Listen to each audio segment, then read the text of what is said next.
Угу. На, слухай. У мене тільки під запис це все. Здравствуйте. Ой, спасибо большое. Вы мне... Я уже даже не знаю, что сказать. Я буду ждать обязательно. Позвоните, пожалуйста. Слава Богу, что он живой. Спасибо большое. Любимый, мы тебя очень сильно любим. Мы тебя все ждем. Береги себя, пожалуйста. Держись, любимый. Скоро встретимся, я надеюсь. Спасибо. Есть комментарий? Спасибо большое. Завтра утром заходите, в общем, поговорим с вами.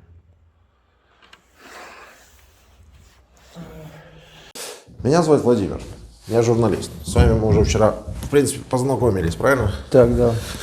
Представьтесь, как зовут вас полностью? Меня зовут Раевских Руслан Павлович. Я из города Липецка. Родился в Липецкой области и вот потом жил в городе уже, в самом городе Липецке. Служили в армии? Да, служу. В каком году? 2004-2007. Угу. А потом чем занимались? Ну, искал себя, работу, какую-то профессию. Так, нашли? Вот. Ну да, вот отучился на экскаваторщика, водитель-погрузчика. Работал на фрутоняне. Ну, это такая детское питание на погрузчике. Потом вот в последнее время на картонке там, ну, упаковка картонки там. Зарплата была достойная, 50 тысяч получал. По меркам города это было нормально. Да, неплохо. Некоторые в Москве так получают. Да. Угу. И в целом вы, как я понимаю, жизнью были своей довольны? У вас семья? Да, семья, ребенок. Все было прекрасно. А ребенок один? Сколько лет? 5 лет. 5 лет. Да. Вот я хочу понять. Живет себе россиянин в городе, еще раз как? Липецк. В городе Липецк. Среднестатистическая семья, нормальная работа, нормальная зарплата, все хорошо. В 2022 году что происходит? Вам приходит повестка. Да. Так. Что вы делаете, ваши действия? Приносят повестку, говорят, то, что за не явишься, то, что будет срок большой. Нужно явиться в военкомат. Я собираюсь с надеждой, то, что я не пройду в ВВК, потому что имел некий лишний вес, давление, сахар был повышен. Ну, были проблемы со здоровьем у меня. Я думал, я в ВВК никакой не пройду. Вот. Когда явился в военкомат, погрузили в автобус и увезли в Богучар. Как это повезли? Погрузили в автобус? С силой, что ли? Нет. Ну, почему поехали? Ну, это срока. Все это... Ну, так вы же говорите, вы надеялись на то, что у вас есть проблема. В ВВК, я думаю, пройду. А там даже в ВВК не было никакого. Вы думали, этот автобус вас везет на Я комиссию? думал, может, даже в Богучарах будет что-то как-то. Я не понимал даже, что происходит до конца.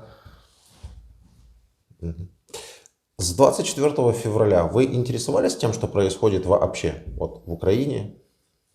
Да и так мимолетом. Я войной не очень интересуюсь как-то. Ну, постоянно, так смотрел. Вот ваше видео смотрел. Серьезно? Да. И что? Ну, я против войны. Я даже не... Я понимаю, что вы против войны. Вы наши видео смотрели, вы верили, не верили, сомневались, что какие были у вас, только честно. Я хотел просто понять для себя какую-то картинку общую. Не то, что говорят у нас по телевизору. Я хотел с разных источников посмотреть информацию. Так вы один из тех, кто как раз таки интересовались хоть как-то этим? Ну, это так. Это я не скажу, что прям я как-то... Ну, хорошо, ладно. Какую картинку вы для себя сложили? Вот в общем и целом. Беда. Война. Люди страдают. Согласен. И ничего хорошего. Тоже согласен абсолютно. При этом, при всем, когда вам вручали повестку, вы все еще надеялись на комиссию, вы не понимали, что уже обманывают российских солдат, что их отправляют на смерть все это время, что у них нет никакого обеспечения? Было предчувствие. Из наших интервью вы, например, не поняли, что вот такие А там же, были как у вы? вас контрактники, про мобилизованных еще не было никаких речей. Тут мобилизация просто. Ну, я понимал, что ничем хорошим не закончится, но я до конца верил, то, что я, как будет какая-то комиссия или что-то, я просто так не делать в цивилизованном мире, просто взять человека, вот так кинуть. Я согласен с вами. Ну, конечно, не делается. Но просто вы же должны были как-то логически прикинуть, что если с контрактниками так происходит и срочников тоже отправляют, то и с вами произойдет точно так же, никак не иначе, вас тоже обманут. Потому, ну, я просто говорю, все мобилизированные, как вы, мобилизованные, снова почему-то, все мобилизованные, как вы, все рассказывают одну и ту же историю. Я думал, меня проверят на комиссии, я не пройду. Или второй вариант, я думал, меня вообще не отправят на войну, меня отправят куда-то на блокпосты. Ну, у нас, когда я был в Богучарах, человек падал 3 раза в эпилепсию. Его возили на скорой и обратно привозили. Я уже тогда, не было уже возможности, потому что, срока. Вы поинтересовались хотя бы одним эпизодом, чтобы человека не военнообязанного, нет, не военнообязанного, военнообязанные все, кто отслужили, да, человека, который не служит в армии, да, чтобы его посадили за отказ от мобилизации? Хоть один такой случай. Я не Так слышал. их и нет, по сути дела. Вы представляете, вот на всю Россию я лично не могу из открытых источников найти хотя бы один такой случай, но при этом, при всем, ну вот здесь на лагере мобилизованных уже сколько? Человек 10 хотя бы есть? Мобилизованных, да. Ну, вот здесь человек 10. И я уже пообщался, человека так 10. А знаю о наличии здесь уже сотен мобилизованных. И знаю, и общеизвестно о гибели уже тысяч мобилизованных. Тысяч. Я не знаю, там можно на десятки считать или нельзя, потому что мы берем только подтвержденные случаи. И у всех одна и та же пластинка. Срока. Я думал, воевать не буду. Срока. Я думал, воевать не буду. Я думал, комиссию не пройду. Как-то можно Я просто попытаться до конца я не понимал, что делать до конца, потому что у меня семья, я не подкованный человек в каких-то вопросах юридических, как мне обойти все это, потому что даже мобилизация, она была не на территории своего государства, она еще была на территории другого государства мобилизация. Как это? Ну, ДНР и ЛНР еще не входили в состав России. Да, они никогда, скорее всего, и не войдут в состав России. Дело не в этом. Причем ну, а мобилизация была... вводится в своей стране или можно в любую страну мобилизовать? Смотрите, то, что делает Россия, это вообще не подпадает ни под какие нормы права. Там их попросту нет. Вот и все. Так что я не могу ответить на ваш вопрос. Как можно кого-то мобилизовать на территории Украины в Луганской и Донецкой области. Да? Да. То есть это вообще-то территория Украины. То, что там Россия себе где-то там объявила, это, знаете, если один, скажем так, детина больше другого там в 10 раз, да, и проходит у него на улице, отобрал у него мороженое у ребенка, да, и сказал, это мое, но это же не значит, что оно его, понимаете, потому что есть правоохранительные органы, могут прийти и... Вы понимаете, да, о чем я говорю? Вот. То есть, когда какое-то быдло говорит, что что-то его, это и не значит, что это его. И почему я говорю быдло или почему я говорю гопник, да просто потому, что это так, в принципе, и произошло. Это чисто гопнический захват территорий. Поэтому я не знаю, как ответить на ваш вопрос. В этом так называемом ЛНР, ДНР на мясо людей стали гнать сразу же с первого дня, даже за несколько дней еще до 24 февраля. Ну, все они знали это все наперед. И вы здесь с ними общаетесь, вы можете у них поинтересоваться. Да, так, мимолетом. Ну, контингент все равно странный, стараюсь поменьше общаться. понятное дело, вы все всего боитесь, потому что вы из России. Это как бы нормальная история. Потому что у вас так принято. Там, с каких-то уток везде там засаживают, там, прослушивают, подслушивают, друг друга сдают, сливают. Поэтому я вижу, что вы тут между собой, да и не особо даже и общаетесь, и разговариваете. Ну так, с некоторыми. Ну, так себе нашли, как там, Да. группу по интересам минимальную, да. Но там, да, там начали людей мобилизовать всех подряд просто с самого первого дня. И, ну, кривых, хромых, и слепых, и косых, каких угодно. Ну, прошло время, это же самое началось в России. Какая разница? Я не понимаю вашу мысль. Ну, в России закончилась регулярная армия, начали брать вас. Что вам непонятно здесь в этой концепции? Я не понимал, что мне делать, как мне обойти Да мобилизацию. не идти никуда просто. Ну не так все просто, семья же. Ну, Мне жена даже предлагала, может, ну, пойдешь отсидишь, я не знаю, говорю, 10 лет. так, во-первых, пойдешь отсидишь, это не так, что ты взял там с собой пакетик с вещами и пошел отсидел. Должен быть суд, вашу вину должны доказать, должен быть адвокат. Ну, я не подкован в этих Да вопросах. не надо быть подкованным, надо просто поинтересоваться, сколько подобных судебных разбирательств идет в данный момент времени. Даже и еще вы не было, поймете, только я прям самый первый попал в самую первую. но мы делаем и видео, и для других, потому что у вас вроде как объявили о конце мобилизации, но она продолжается. Сначала говорили, что вообще не будет никакой мобилизации, но она началась. Скрытая мобилизация продолжается. Да. Сейчас объявят о второй волне или вообще о общей мобилизации. Вот мы говорим для таких людей, которые вот это могут посмотреть. Хорошо, дальше следующий вопрос. Гипотетически берем. Вы могли погибнуть? Да. Да. И Ну, до конца я этого тогда не осознавал, потому что все равно говорили то, что мы вас не будем никуда там отсылать, вы там где-то будете стоять, а потом приехал какой-то я же полковник. говорил, что у всех одна и та же Потом история. приехал полковник, уже прям, когда нам выдали боекомплект, все, автоматы, какой-то странный полковник, то ли пьяный, то ли уставший, я не знаю, говорил так тихо, и говорит то, что все в стране нет, вот. Кирдык И- типа страны? Да. И вот мы вас сейчас, самый как раз было отступление с Изюма.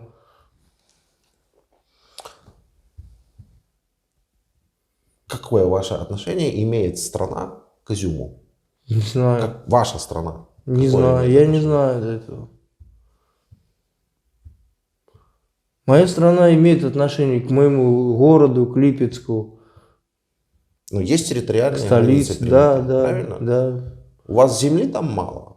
Вам нечем там Нет, заниматься? У вас ну. проблем нет? Я не знаю, это политика. Я понимаю, что это политика, но в то же самое время, я же еще раз говорю, вы могли бы погибнуть. Точнее, это вы сказали. Да. Что вы могли бы погибнуть. Да. Многие погибли. Да. Ну, так у меня вопрос. Так что лучше иметь как бы угрозу, да, или риск сесть? Это еще не точно. Это риск. Это же, я еще говорю, должны суды пройти, это еще должны доказать. А скорее всего на вас бы просто махнули рукой и сказали, слушайте, найдем другого дурачка, который пойдет. Да, этот хай, там потом с ним разберемся. Пройти вот эти вот все судебные дела. И может быть сесть, еще непонятно на сколько лет, и еще непонятно сесть ли. Или отделаться какими-то там исправительными работами, штрафом, не знаю, чем угодно. Или погибнуть. Ну, не знаю я. Это просто... Как вот пойдет ситуация, я же не знаю, как она вот пойдет. Могут посадить, не могут, Да. убьют, не убьют до конца. Но когда уже нам сказали то, что Не убьют вы... до конца.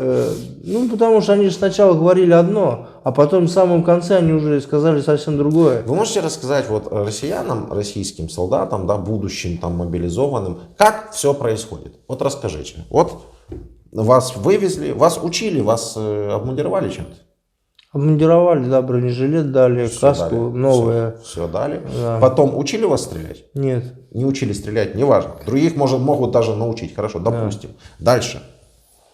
Что Ну, я происходит? мобилизовался 2 дня, и я уже был на территории Украины. 2 дня на территории Украины. Да. Дальше. Что там происходит? Вот расскажите, чтобы они понимали, как это реально происходит. Попадаешь на самый передок, и где тебя постоянно обстреливают. Артиллерия, танки, все, тебе постоянно все обстреливает. И... Можете более детально расписать вот эту картину? Вот попадаешь на передок, как это выглядит, что там? Лес, посадка, поле, окопы, блиндажи, что, как это все происходит? Мы попали в село Невское Луганской области. Вот.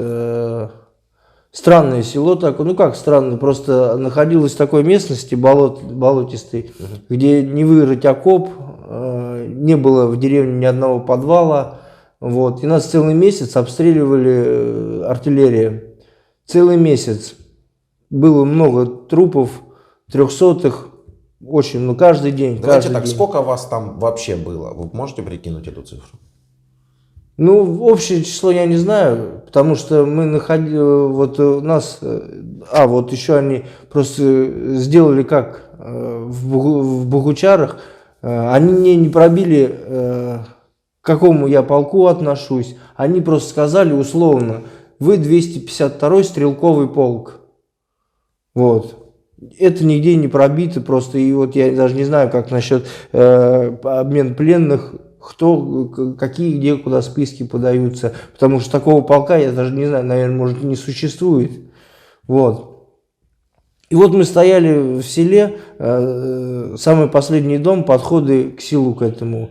В село мы выходили, в само село, за провиантом, сухпай.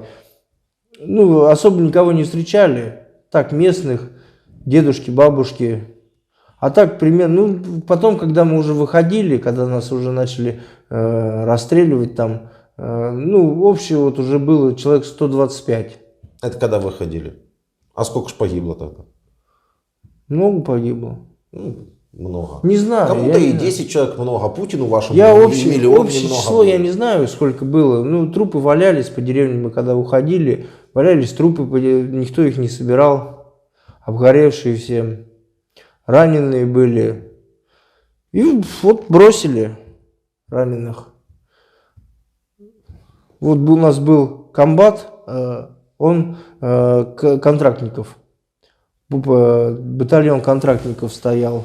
И вот мы мобилизованные, командир у нас был, командир роты мобилизованный, 2 взводника мобилизованные. Ну, они, один вот командир роты вроде бы в Чечню куда-то ездил, в Гудермес, но когда начался бой, я понял, что там никаких этих нету, потому что бежал так, что... Ну, понятно, не сильно боевой. Да, бросил вот меня раненым. А, и вас раненым бросили? Да. А у вас рука, да, что-то там, оказывали помощь какую-то вам? Здесь, да, ну, до конца, просто они говорят, мы здесь не в силах до конца тебе помочь. Это нужно делать в России, там, операцию или что-то такое. Это нужно делать в серьезной клинике. Не Да, то, да. Тут нет возможности. Возможности, да, прямо нету. Так все обрабатывают супероперации постоянно. делать никто не Да. может, поэтому надо, чтобы вас побыстрее меняли, и чтобы вам предоставили там квалифицированную помощь. Я думаю, что в частной какой-то клинике, где вы сможете заплатить за то, чтобы вам восстановили ваше здоровье. Вот. Ну, а как это раненых вот бросают? Вот лежит человек, ну я себе так представляю, да, я как гражданский человек, я не участвовал, слава богу, ни в каких таких действиях. Вот лежит человек, канает, да, как в кино, держится, да? Угу. Вот тут примерно такая картина или как это происходит? Да картины разные бывают. Там, когда осколочное ранение, оно как-то более переносится, они, ну, более не болящая рана. А когда пулевое, вот у меня попало, сначала вообще не было боли, боль потом пришла. И я думал, что мне вообще руку оторвало. Я упал, боли нету, но руку я уже не чувствовал. И все бегут, я валяюсь. Я понимаю, что никто не будет поднимать, нужно вставать. А почему никто вас не поднимает? Я не знаю, ну так у меня лишний вес тоже, может из-за этого. Ну, я тоже. не сказал бы, что у вас такой аж прям лишний вес. Я бы, например, спокойно мог бы вас поднять на плечи и пронести километра 1,5-2 так снова, так точно. Я не думаю, что там не было ни одного человека, который в состоянии вот просто вас... Ну, вы знаете, как вообще раненые, да, на плечи? Да. Ну, я когда-то служил в армии, Ну, нам кто-то... показывали, это не так уж тяжело. То есть можно очень тяжелого человека. То есть очень маленький человек на моих глазах поднимал очень тяжелого и проносил. То есть это не есть проблема. Ну, в критической Лишний вес ситуации нет. начали о себе думать, может, себя спасти. Много было паникеров, которые вот даже этому командиру роты просто там надо уходить, надо, там паниковали, и вот они его заставили уйти, бросить всех. Подождите. А почему же можно бросить остальных всех? Ну, вот так они решили, рассудили. А остальные что, раненые были или не все были раненые, которых бросили? Не все. Вот выходило 125 человек, раненых было сначала человека 3. Ну, там постоянно минометный обстрел. Мы когда выходили из села, попали в засаду, вот. И постоянно раненые росло. Ну, там уже был кавардак, все уже бегали, текали все, кто куда, свою шкуру спасали. Просто был приказ отступить на 7 километров в другое село, Макеевку, в Луганской области. Раненых, я раненый, я потерял много крови, я понимал, что я 7 километров, я не дойду туда. Начался дождь, нам было по полю нужно переходить, по полям. И все, вот. Там, А как вы в плен попали? ну вот, выходили мы сначала четвером от засады уходили, прошли 3 поля, потом все, у меня силы кончились, большая потеря крови. Эти трое, ну, не захотели меня тащить как-то. Понятно. Да, я говорю, и я не могу идти, потому что все, я говорю, нет у меня ни сил, и я встаю и падаю в обморок. Они говорят, ну мы сейчас тогда сходим до подмоги, БМП там пригоним или что-нибудь там, и заберем тебя. Я говорю, ну хорошо. Лежал я на этом месте, 3 дня ждал их. Нормально ходили. Да, я у них еще спросил, я не хотел умирать на этом месте. Я у них спросил, русские своих не бросают, когда уходили? Они, нет, не бросают. И бросили. Вот. Они, наверное, вам ответили так, не. Нет, да, нет. Так. Ну, Медведчука же не бросили. И вот я лежал 3 дня на этом месте. Потом понимаю, что мне нужно идти. Было наступление в ВСУ, наших уже отбили далеко. И я, ну, так примерно прикинул, что нужно идти на артиллерийские выходы наших. Выходы продолжались. Ну, там, да. Угу. Минометы какие-то. И начал идти на эти выходы. Они начали по мне стрелять постоянно. Вот я 8 дней шел, не 8, сколько? 4 дня я шел. По полям 4 дня? Да. Без еды вообще? 5, да. 5 дней. Еще плюс 3 дня. Ну, всего 8. А пили? Вот с питьем была проблема. Поля как-то были на склоне. Вот. Да, но без еды еще можно дожди шли, и сразу вода все уходила. Ни лужи нигде не было. Вот находил только танковые следы, и из этих танковых следов из лужи пил. Потому что еще раненый, много крови потерял, постоянно пить охота сильно. И вот из лужи пил. Человеку, в принципе, охота пить сильно. Ну, да. Хотя бы несколько раз в день. А тут еще и раненый. И вот шел 8 дней. Постоянно вот наши меня обстреливали. Постоянно. Я подхожу, нашел тогда танковые следы, подошел, начал пить, и по мне начинает артиллерийский огонь. Там техника ездит, там противника. Они по мне одному начинают вести артиллерийский огонь. Откуда вы знали, что это ваши ведут по вам артиллерийский огонь? Ну, потому что я знал, что они стреляют. И вот я когда лежал, прислушивался, куда они стреляют. Я слышал, что они стреляют по ВСУ. Ну да. Вот. И я прикинул, что наши. Да. Вот. И вы просто шли в ту сторону, и вы понимаете, что летело в вас тоже с той стороны. Да. Вот. Ничего вот себе, так. вы цель какая ценная. Я не знаю почему, да.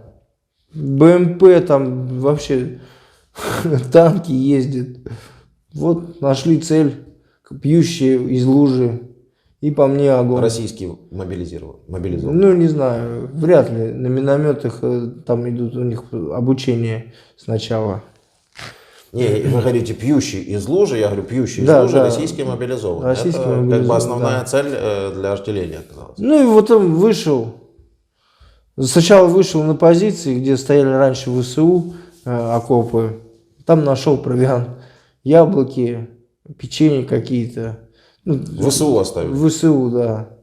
Тушенка. Поел, потому что 8 дней. Ну, я так яблоки в основном поел. Ну и продолжил движение. Наши раз поле, два поля. И я слышу, что они там стреляют. Наши. Но я боюсь к ним подойти. И рука тоже не работает. Потому что могут пристрелить сразу. Ну и шел. Думаю, где-нибудь там перехвачу. Потому что я слышал, что ночью они уходят в свое где-то положение, где они там находились. Вот. Нахожу следы большого скопления техники, где проезжает.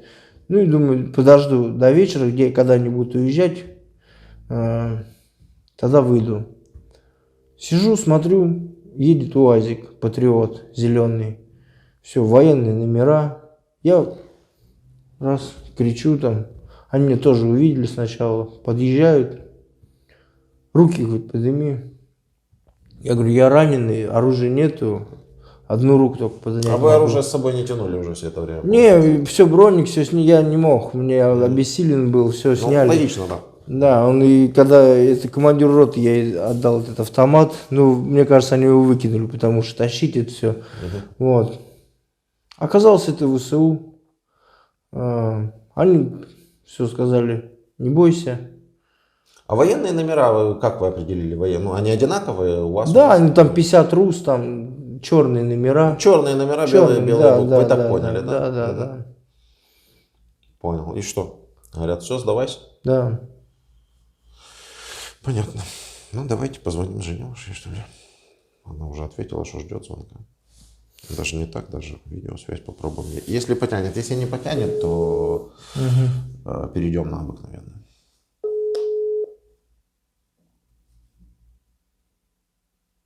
Здравствуйте. Добрый день. Вы видите меня и слышите? Да, слышу. Меня зовут Владимир, я журналист. Поговорите сейчас со своим мужем. Разговор этот под записи для публикации. Вы поняли? Услышали меня? Да? Все хорошо. Да, Я спасибо. иду. Привет. Как ты? Нормально. Все хорошо. Мы тебя очень любим, мы тебя ждем. Как твоя рука? Ну, рука, так вот по чуть-чуть ее разрабатываю. Тебе нужно будет обратиться там. У меня в Богучарах, когда привезли, они никакого полка мне ничто не пробили. И списки я не знаю, куда подаются на военнопленного. Потому что этого полка, ну, в военнике у меня его нету. Я даже не знаю, существует он или нет. Тебе нужно обратиться в какие-нибудь органы. Там Сашке скажи.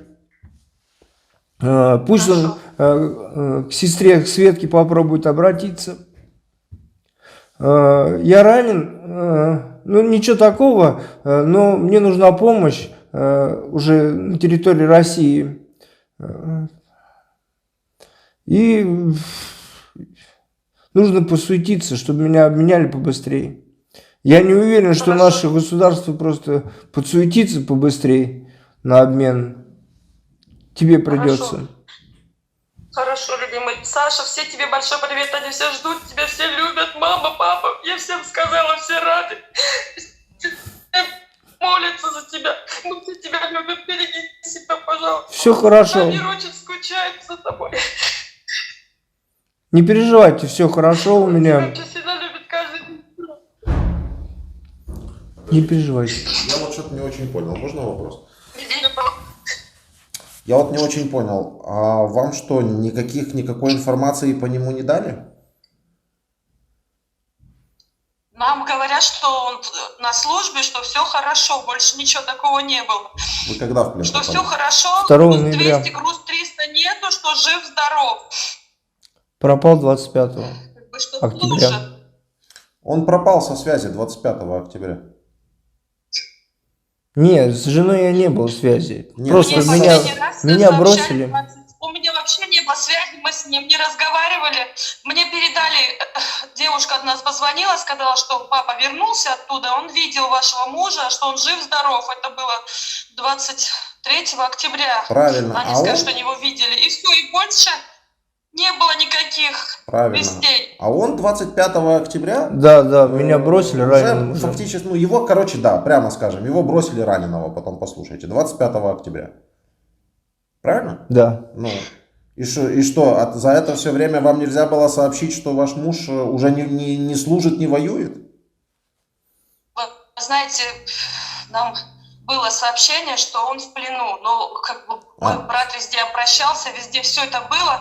Но они говорят, у нас нет пока ничего. Но мы все везде подали, как бы, чтобы подали, чтобы его в списке. Это было 1 ноября. Все-таки Что видите? везде- Ну, Да, это было, но как бы я ездила тоже в военкомат, они ничего не знают, поэтому я тоже везде обращалась. Я потому говорю, что брат военкомат везде ничем не поможет, нужно идти в соответствии с какие-нибудь органы. смотрите, вам везде вообще, Хорошо. вам вообще везде будут говорить, что никто ничего не знает и никто ничего не понимает. На нашем канале будет видео, вы можете, ну вот у нас сейчас даже разговор с ним, да, я не знаю, сторонним телефоном как-то запишите, принесите, покажите, что он в плену, понимаете, находится. Не пропал без вести, Хорошо. не погиб. Спецоперация по его уничтожению своей же артиллерии провалилась. Как, в общем-то, и вся остальная спецоперация наша. И скажите мне, пожалуйста, тогда такой вот вопрос. Общий. А зачем вообще вы мужа на войну отправили? Я его не пускала, я не хотела, чтобы он шел. Но все пошли, сказали, что надо. И пошли, они же не пошли убивать, я не знаю. Ну что за народ такой? Ну скажите, все пошли и я пошел. Мать, не могу видеть эмоций. Так понятно все. Любимый, держись, пожалуйста, все будет хорошо. Не переживай, все, у меня все хорошо, кормят, все нормально, живу, хорошие условия, ничего такого, все нормально, не переживай. Просто нужно в Россию... Везде все написали, мы ждем, мы все везде отправили, мы ждем. Да, просто мне Звонить нужно постоянно. звонить нужно постоянно им. У Хорошо, вас любимый, хорошо. даже есть основания для того, чтобы постоянно звонить и говорить. У вас даже для этого есть основания для того, чтобы настаивать, потому что ему требуется квалифицированно, ему требуется серьезная операция. То есть ему предоставили помощь, какую смогли, но ему нужна серьезная операция на руку, конечно. Конечно. Хорошо. И это надо, и это желательно обращаться в какую-то частную клинику, и чтобы поставили человека ну, не на ноги, да, как говорится, На руки. на руку. Вот. Спасибо большое. И вы должны как бы каждый день звонить и настаивать на том, что они должны что-то делать, чтобы его забрать, конечно же. Все, говорите тогда пока-пока. Все, давай, Спасибо любимая. большое. Любимый, береги себя. Хорошо, Береги. ждите, все Мы будет тебя хорошо. любим. Мама, папа, мы все тебя любим, мы все тебя ждем. Я Все тоже тебя вас любим. люблю, очень Береги скучаю. себя, пожалуйста. Давай, поцелуй Давид сына. тебя целует. Давай, Давай, любимый, береги себя. пока, любимая. Вот понимает ли ваша жена, мамы, папы и все прочие, что происходит в Украине? Думают ли они над этим? Отец у меня смотрит телевизор. Так. И я когда уходил, я говорил, что-то нехорошее будет. Отец вот прям пропагандист. Он прям вот все эти... Ну, он на пенсии. Так. И он постоянно смотрит. Ему ничего не докажешь. Начинаешь с ним разговаривать. Да хватит! Там может прям в крик доказывать с пеной у рта, что нет, ты не прав, они вот правы, и все. Вот, ну Но я ему объяснял. Знаете, во Вторую мировую войну нацисты и те, кто был под пропагандой, под воздействием пропаганды, вот этой геббельсовской, как ее называют, они точно так же себя вели. По сути. Ну, такой зазомбированный народ. Вот они шли убивать евреев, например, за то, что они евреи, и думали точно, что они делают что-то правильное и хорошее. Здесь как бы та же самая история. Ну вы же идете убивать украинцев за что? Я не шел убивать украинцев. Вы шли с оружием сюда. Я находился... Если бы да. вы вышли, ваш отряд на отряд украинцев, началась бы перестрелка, вы бы стреляли? Если меня будут убивать, Ну, конечно. да. Да. Но причина, в чем первопричина? В том, что ваша армия сюда пришла с оружием. Да. Ну, Ну, я не скажу, что там прям такая сильная пропаганда. Вот эти, то, что по телевизору, это выбирают... Я другое спросил. За что россияне идут убивать украинцев? Вы знаете, когда вот было летом война, и на контракт шли люди с России, ну вот где я жил Да. и видел, и знал, люди какие-то непристроенные в жизни. Вот Это мы понятно. работали, Это понятно. и нормальные люди с семьей, с заработком, все. Никто не собирался сюда идти. И они как-то даже все против войны, потому что все за семью, за какие-то вот ценности.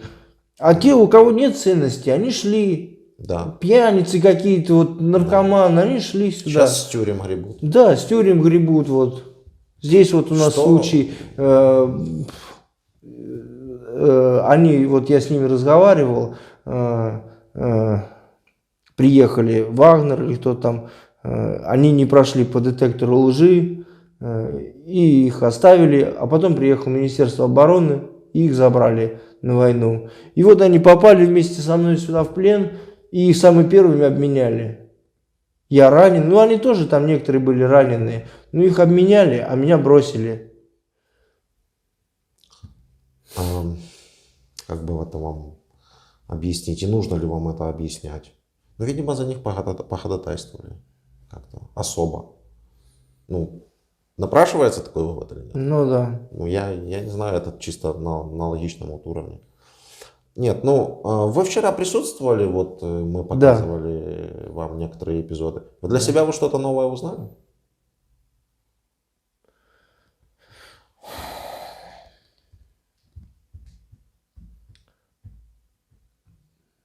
Ну, Про 8 лет про вот этих вот. Про Одессу 2 мая. Про Майдан мы там говорили. Про защиту якобы ЛНР, ДНР. ну это все проходило у вас в стране, как бы, и мне как бы, не знаю, до этого дела просто. Это ваши личные переживания. Нет, ну я понимаю, но если бы мы сейчас позвонили вашему папе, Да. хотите позвоним? Нет. Вот он сейчас будет рассказывать мне про 8 лет. Да. Вот как вы думаете, он знает все то, о чем мы вчера говорили про 8 лет? Или он знает о том, что ему сказали по телевизору? Да, что, он знает, что ему сказали. что по телевизору. украинцы взяли и вот так вот просто Да, захотели, у и него давай уничтожать. категорически насчет этого прям вот. Да. Но я имею в виду, что есть какие-то еще детали, кроме вот этого его познания? Нет. Деталей нет. То есть украинцы действительно просто так решили, взяли и начали обстреливать Луганск и Донецк. Да. Просто так. У него, да.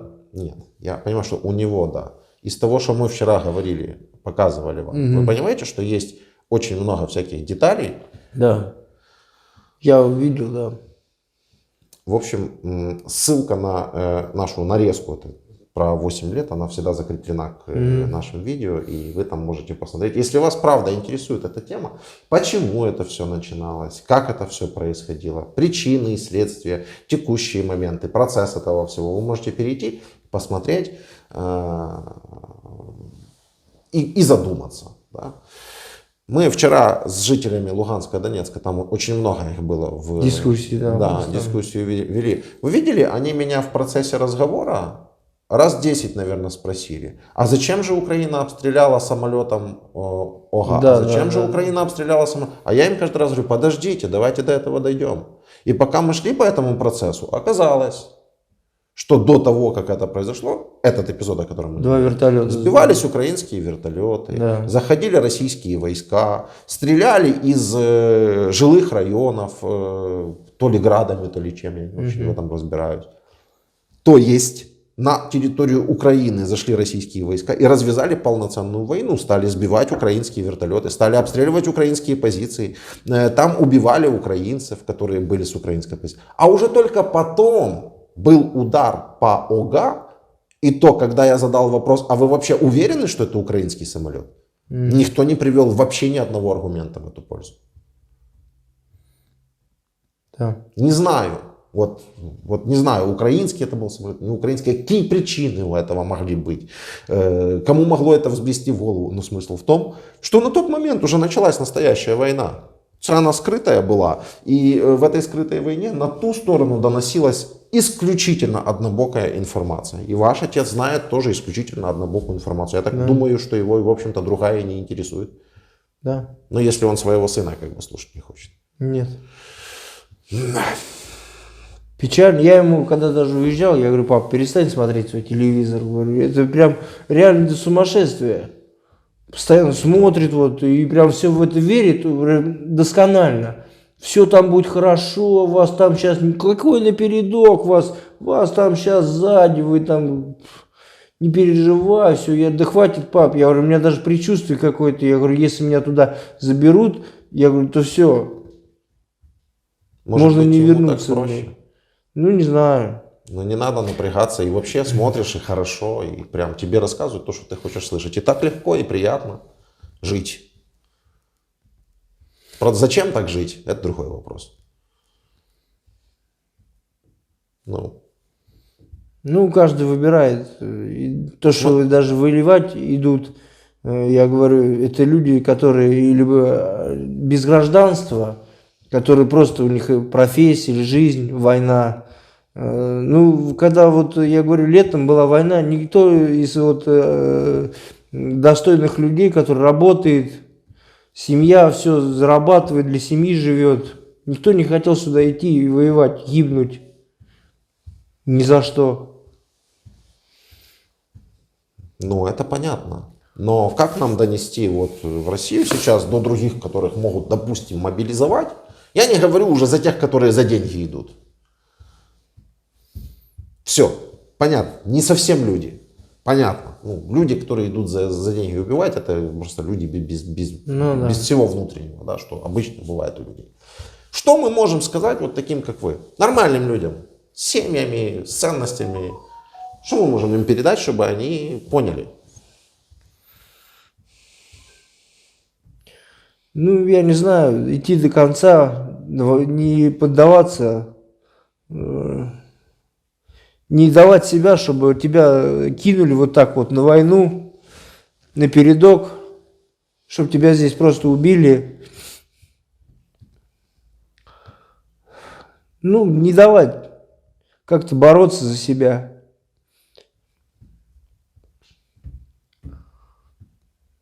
Может, просто стараться отказаться от этого всего максимально? Ну, по возможности, конечно, отказаться. Расскажите им вот этот эпизод, где вы говорите, что вокруг лежат раненые, обгоревшие, никто ничего не собирает, никто ничего не подбирает, чтобы они живо представили себе, что происходит.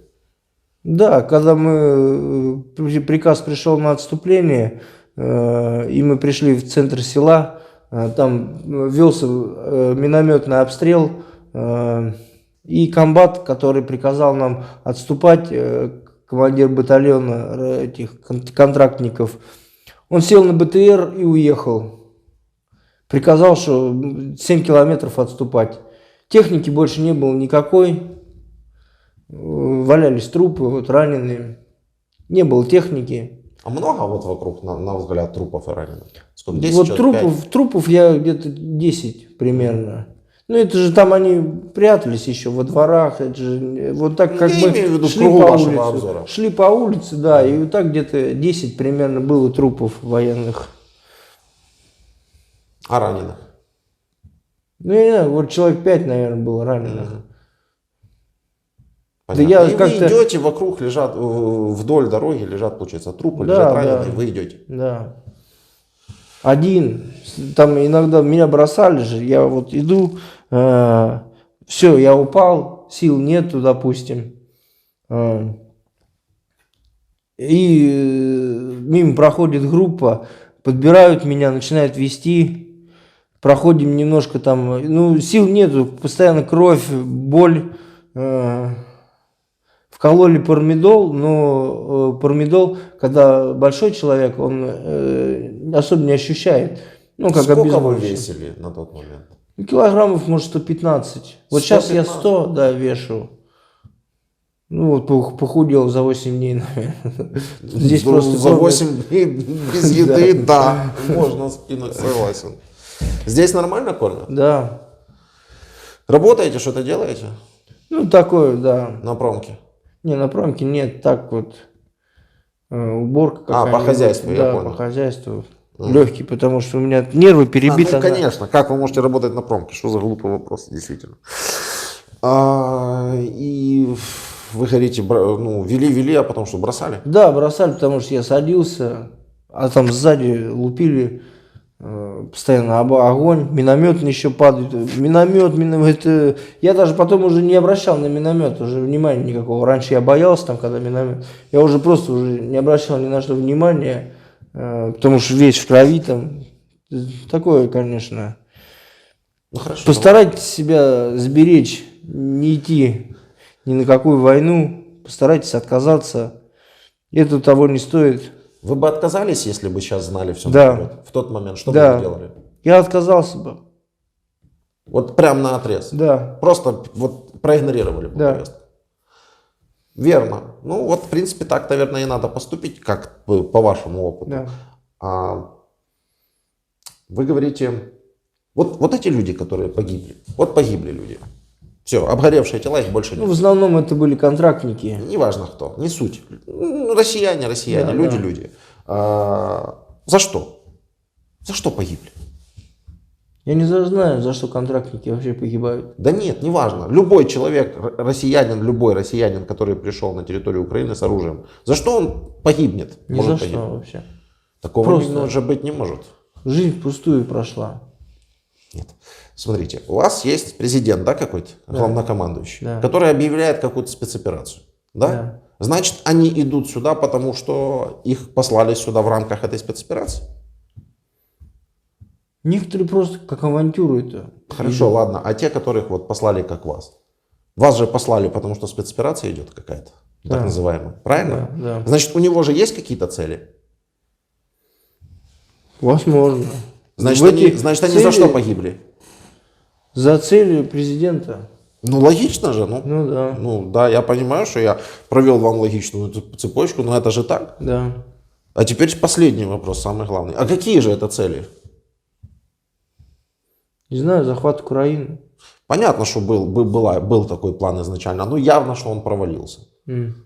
Дальше что? Какие цели? Не знаю. То есть люди эти погибли за его цели, которых даже никому не говорят. Понимаете, насколько это, ну блин, реально глупо. Ага. Если от себя хотите что-то еще добавить, можете добавить. Вот кричат фашисты. Не видел здесь фашистов. Обычные люди, которые страдают от войны, постоянно под бомбежками, без света, без тепла. Мне хочется принести извинения украинцам от себя. Да ладно, что, серьезно? Ну один, да. один из немногих вообще, кто хочет это сделать. Не буду мешать. Страдания, причиненные вам. За все хочу попросить у вас прощения. Война — это очень страшно.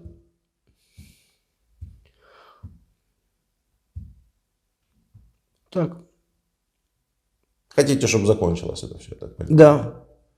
да. Я не понимаю вообще, как может быть в 21 веке такая война.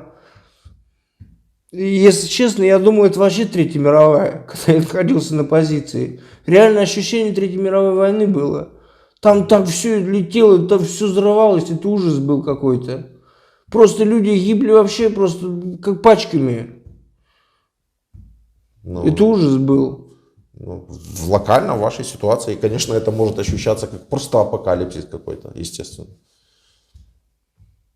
Но Россию никто не заставлял идти в Украину, понимаете? Да. Никто ее не заставлял этого человека, чтобы у него родились вот эти вот мысли, и чтобы вот это, я не знаю, откуда это шизофрения какая-то, это болезнь, это окружение больное, это что это, я не знаю. Я не врач, Я тоже не врач, я просто понимаю, что это может родиться в голове только очень больного человека, такая история в 21 веке.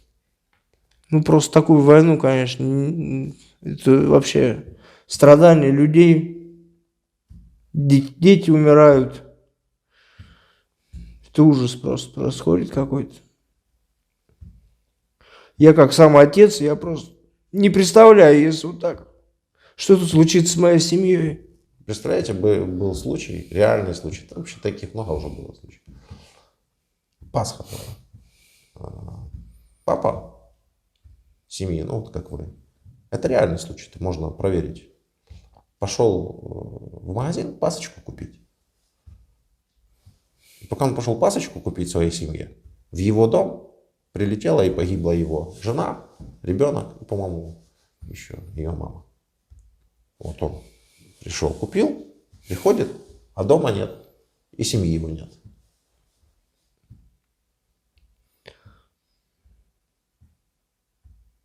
Вы говорите, фашистов Это не видели? я не видел. Видели? Товарищи ваши. Да, Кто? у нас вот есть зэки, ну они говорят, что это отрицало, у них Да нет, свастика слушайте, набита. Отрицалово, зэки. Да. Люди идут с оружием, вторгаются на чужую территорию. На территорию чужой страны. Чем они отличаются от фашистов? Скажите. Ну, фашистов, нацистов, я понимаю, что вы подразумеваете. Вот Вторая мировая война, вот берем ближе к нам, вот нацисты вторгаются в Советский Союз. Отличить, в чем отличие действий тех нацистов от вот вашей армии? Я вчера уже об этом спрашивал, было время подумать. И показывал, и рассказывал, и сравнивал, и цитаты Гитлера, и цитаты Путина, и обоснования Гитлера, и обоснования Путина. Гитлер тоже шел там защищать кого-то, тоже рассказывал, что бедную Германию все ненавидят, тоже рассказывал, что его спровоцировали. Все рассказывал. И о том, что там мирные жители, кто-то где-то кого-то притесняет. И в Польше, и где только их не притесняют. Все, ну, речь один в один. Один в один. И действия один в один, и вторжение в 4 утра. Все, вы говорите, вы не видели их? Так как это не видели? Это вы в их составе пришли сюда. Разве нет? Возможно, потому что страдают люди гражданские. Много людей гражданских страдает. Знаете, в Украине люди вообще не страдали. Ну, нормально жили до 2014 года. В 2014 году вот это вот все началось, и они начали страдать. Никто не просил Россию это делать. У нас на Майдане, вот там мне вчера спрашивали, на Майдане. Ну, с луганскими, с донецкими-то я могу про Майдан поговорить, потому что я считаю, что это вообще украинцы. Да? Я могу им там объяснять, рассказывать и так далее. Я объяснял и рассказывал, но суть-то в чем? Майдан-то это наша внутренняя проблема. Да, да. Был перед этим еще один Майдан, только поспокойнее, помаранчевая революция. Как-то прошли, перешли, жили дальше, избирали, переизбирали президента. Ну, россиянам может сложно понять, что и президенты меняются вообще-то. Это ну, вот в России, вот я вот говорил с людьми, да, которым по 19, по 20 лет. Вот они шли как вы, вот у них сотоварищи погибли, и мы приходим к выводу такому неожиданному. Слушай, так он же родился при Путине и погиб при Путине. Ну, получается, видите, смешно. Ну, вот так вот оно и есть. Но у нас они меняются как-то. То есть еще 10 Майданов могло бы пройти у нас в стране. Это не давало вообще никакого права России там входить и что-то там где-то делать и рассказывать. Да, для демократии лучше, чтобы президент менял свой срок, отсидел и... Свой срок отсидел президент. Ну да, ну а как? Я просто не настаиваю на том, что лучше, что хуже. Вам там... Мы не интересуемся Россией, серьезно. Мы никогда не интересовались. Живите, как вы считаете нужным. Просто Россия очень сильно интересуется Украиной. Зачем-то. Вы думали, Россия думала, что она может нам что-то тут диктовать и навязывать? Походу придется силой доказать, что нет. Потому что другого варианта нет, понимаешь? Идут. Пока не сгорят, идут. Будут идти. Получается, что Россия, она может остановиться только там, где она получит силовой отпор. Никакие аргументы не действуют, не влияют. Не влияет аргумент, что вот это вот наше суверенное государство, вот это ваше суверенное государство, и сюда ходить не нужно. Вот этот аргумент, он как бы ни о чем, понимаете? Все равно идут. Ну так что остается? Нам остается защищать свою землю. Понятно, конечно. Нам деваться некуда. Это по-мужски же, свою землю, когда на твою землю приходят. И вы бы точно так бы делали. Да. И причем вы бы знали бы, зачем вы это делаете. Да. Вы бы знали бы, зачем вы это делаете? Да. А так вообще просто не было. У меня не было ни ненависти, я не хотел ни убивать, ничего. Меня просто кинули сюда и все. А я даже никому ненависти не испытываю. У вас мотивации нет, цели нет. Да. Еще раз говорю, Моя цель... мотивация и цель — это семья. Я живу ради семьи, я не живу Это ради прекрасно. войны, блядь. Так и нужно жить. Вообще-то это традиционные ценности нормальные. Это нормальные ценности нормального человека. Но еще раз говорю, вам же даже не объявили цель. Ну, как может воевать? Вот скажите, как армия может воевать и чего-то достигать, если она не знает чего? Если перед ней даже не стоит четкая цель?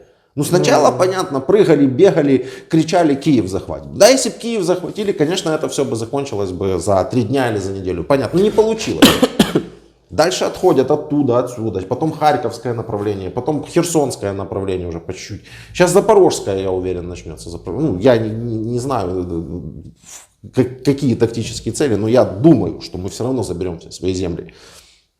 Мы понимаем, что мы делаем. Вы что делаете? Ну, вот, вам же даже про цель никто не говорит. У вас цели меняются в зависимости от того, где вы выгребли, получается так. Да. Под Киевом выгребли, все, Киев, ладно, Киев нам не нужен, не очень-то и хотелось. Под в Харькове переформировали да, войск. в Харькове вы выгребли, отбили. Это был жест доброй воли. Ну вы вообще понимаете, что вас кормят там? Там при этом людей сколько гибнет? Вот. Пачками, там Вот что просто самое печальное. сотнями. Я не знаю. Вот что самое печальное. Да, это так. Это так. Спасибо. Спасибо вам. Дякую. Жена уже позвонила, все нормально. Спасибо Будешь спать большое. хорошо. В Украину не ходи больше, понял? До свидания.